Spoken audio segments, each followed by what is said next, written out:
जय माता दी दोस्तों, आने वाली वट सावित्री व्रत के लिए आप सभी माताओं बहनों को ढेर सारी शुभकामनाएं। भगवान श्री हरि विष्णु आपकी जोड़ी हमेशा सलामत रखें और आप जीवन पर्यंत अपने पति की लंबी आयु के लिए वट सावित्री का व्रत करती रहें, यही कामना करती हूँ। और इसी कामना के साथ आज का जो वीडियो है वो मैं शुरू कर रही हूँ। दोस्तों, आज के वीडियो में मैं बात करने वाली हूँ वट सावित्री व्रत में आपको हर साल नई साड़ी धारण करना चाहिए या पुरानी साड़ी जो है वो हम पहन सकते हैं। इसके साथ ही साथ किस रंग की साड़ी जो है वो हमें धारण करनी चाहिए और ऐसी बहनें जो पहली बार इस व्रत को धारण करेंगी उनको नई साड़ी पहनना अनिवार्य है या नहीं है, इन संपूर्ण प्रश्नों का जवाब आज के वीडियो में आप सबको मिलने वाला है।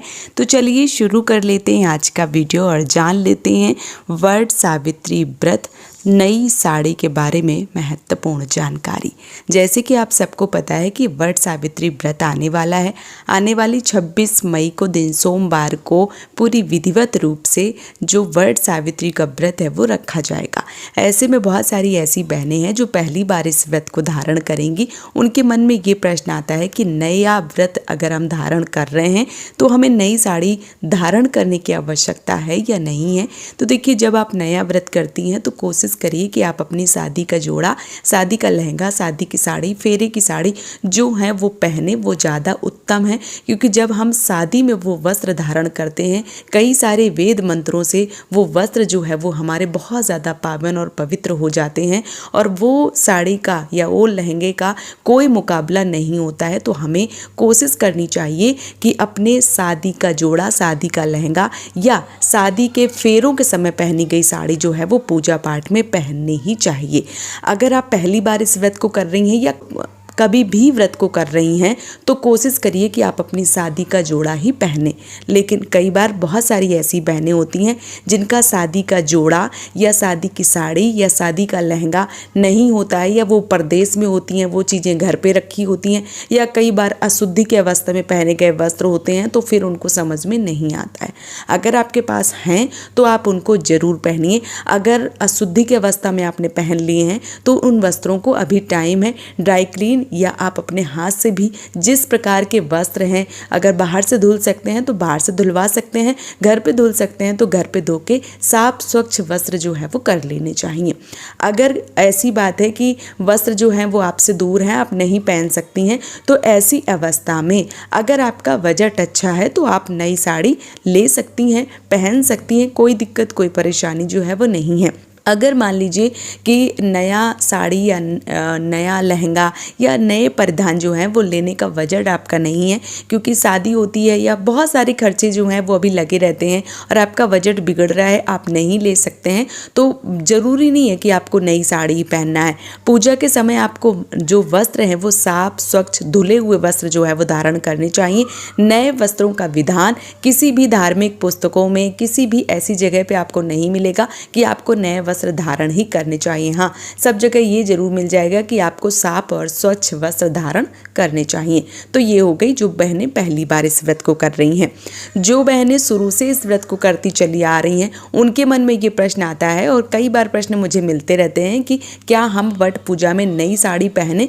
तो मेरा यही मानना है कि बहुत सारी ऐसी बहनें हैं जिनको वट सावित्री हो गया, हरतालिका तीज हो गया या करवा चौथ वगैरह में नई साड़ी इसी व्रत के बहाने मिल जाती है, तो वो बिल्कुल ले सकती हैं, पहन सकती हैं, कोई दिक्कत कोई परेशानी जो है वो नहीं है। लेकिन बहुत सारी ऐसी बहनें जिनका एक तरीके से सामर्थ्य नहीं है, जिनका बजट नहीं है और जो नहीं ले सकती हैं, ऐसी बहनें, जैसे कि मैंने शुरू में ही बता दिया, फिर से रिपीट कर रही हूँ कि साफ स्वच्छ वस्त्र धारण करें। जरूरी नहीं है कि आपको नए वस्त्र ही धारण करने चाहिए या नए वस्त्रों का चयन करना चाहिए, ऐसा कुछ भी ज़रूरी नहीं है।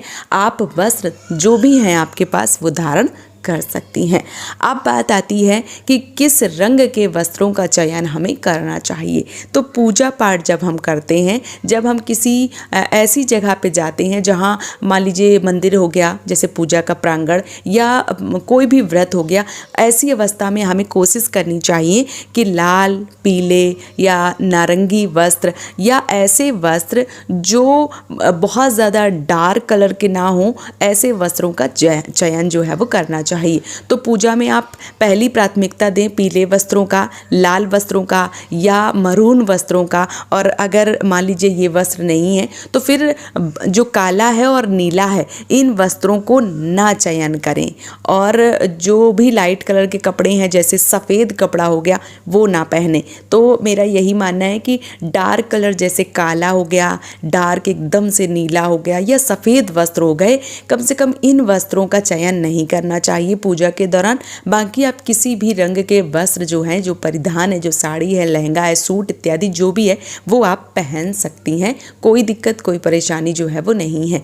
लेकिन कई बार क्या होता है, बहुत सारी बहनों के ये भी प्रश्न आते हैं कि दीदी मैंने जो साड़ी खरीदी है, मान लीजिए वो साड़ी पीली है या वो लाल साड़ी है, कई बार उसमें काली पट्टियाँ होती हैं या नीली कई बार जो डिज़ाइन है वो बनी होती है या सफ़ेद डिज़ाइन बनी होती है। तो ऐसे बार कई बार प्रश्न आते हैं कि वो मैं धारण करूं या ना करूं। तो देखिए, कोशिश करिए कि आप लाल पीले इस तरीके के वस्त्र धारण करें, डार्क कलर के वस्त्र धारण ना करें। लेकिन अगर आपने कई बार साड़ी खरीदी है और उसमें थोड़ा बहुत डिज़ाइन जो है वो डार्क कलर का है या लाइट कलर का है तो आपको बहुत ज़्यादा सोचने की आवश्यकता नहीं होती है कि नहीं अब हम नहीं पहन सकते। आप बिल्कुल पहन सकते हैं, इसमें कोई दिक्कत कोई परेशानी जो है वो नहीं है। कई बार बहुत सारी बहनें जो हर बार पीला लाल पहन के एकदम से उनका मन जो है वो भर जाता है, फिर उनको लगता है इस बार कुछ नया हमें ट्राई करना चाहिए। तो ऐसे में आप बिल्कुल ट्राई कर सकते हैं। जब हम पूजा पाठ करते हैं तो काले और सफ़ेद वस्त्रों को हमें नहीं पहनना चाहिए। बाकी हम किसी रंग का चयन करके और पूरी विधिवत रूप से पूजा अर्चना जो है वो कर सकते हैं। देखिए, हर बार क्या होता है कि हर बार पूजा पाठ में या हर बार किसी भी व्रत में हम लाल पीला पहनते हैं तो कई बार बहुत सारे कपड़े जो है वो हमारे उसी रंग के हो जाते हैं। फिर हमें लगता है कि इस बार हमें कुछ नया ट्राई करना चाहिए। तो बिल्कुल आप ट्राई कर सकते हैं, इसमें किसी भी प्रकार का कोई दिक्कत जो है वो नहीं है। अगर मान लीजिए कि आपने नीला ही पहन लिया है तो फिर जैसे कई बार बहनें जो हैं वो आसमानी नीला या डार्क नीला या जैसे एक तरीके से बताऊं कि चॉकलेटी कलर हो गया या आपका कॉफ़ी कलर हो गया या कई बार पर्पल कलर हो गया, ऐसे कपड़े जो हैं वो चयन करती हैं। कई बार बहनें सोचती हैं कि इसी बहाने मैं साड़ी ले लूँगी और पूजा के लिए भी हो जाएगी, फिर कई बार बहुत सारे फंक्शन वगैरह होते हैं तो उसमें भी धारण कर सकते हैं। तो जब आप पूजा करें या आप जब भी मंदिर जाएं या ऐसे प्रांगण पे जाएं जैसे वट सावित्री व्रत के लिए आप बरगद पूजा करने जा रही हैं, तो आप अपनी शादी का जो भी जोड़ा आपने पहना था उसके ऊपर आपने जो चुनरी जो है वो डाली थी, जिसको एक तरीके से सॉल भी बोला जाता है, नेट का सॉल हो गया, लाल या सदा सौभाग्यवती इत्यादि बहुत सारे आप लोग समझ रहे होंगे। मैं आपको पूरी कोशिश कर रही हूँ। जो चुनरी होती है, लाल पीली चुनरी जो है वो लहंगे के ऊपर, साड़ी के ऊपर पूजा के समय जो है वो सर से डाल के पहनी जाती है। तो अगर नहीं है तो आप वो पहन सकते हैं, वो उसके ऊपर डाल सकते हैं। कोई भी कपड़े आपने धारण किए हैं तो लाल कलर की पीले कलर की चुनरी जो है वो अपने सर पे रखिए और उसके बाद पूजा जो है वो कर सकते हैं। तो मैंने कोशिश करी है कि इस वीडियो में आपको संपूर्ण जानकारी दे सकें और आपने ये जानकारी प्राप्त कर ली होगी और आप सबको समझ में आई है। तो मुझे कमेंट प्यारा से ज़रूर लिखिए और वीडियो पसंद आया है तो आप हमें सपोर्ट ज़रूर कीजिए, चैनल को सब्सक्राइब करके, वीडियो को लाइक करके, ताकि आपको आने वाले समय में पूजा पाठ से जुड़ी संपूर्ण जानकारी मिल सके, वट पूजा के बारे में भी संपूर्ण जानकारी जो है वो मिल सके। आज का ये वीडियो मैं यहीं पे समाप्त करूँगी। बहुत जल्दी मिलूँगी एक और नए वीडियो के साथ में। तब तक के लिए राधे राधे दोस्तों।